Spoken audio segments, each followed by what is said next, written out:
Our bodies are carcasses slowly turning into obituaries.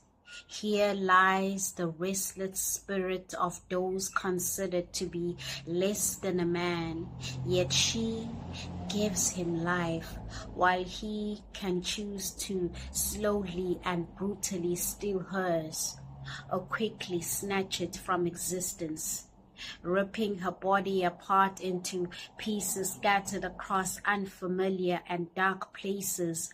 Her loved ones are haunted by the unknown, a paralyzing fear of gone too soon or a lifetime search for answers.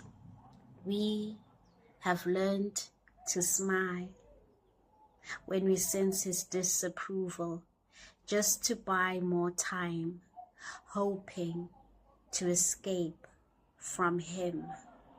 Our bodies are puzzles of unresolved mysteries piling up into oblivion, and still no one sees or hears our howling cries.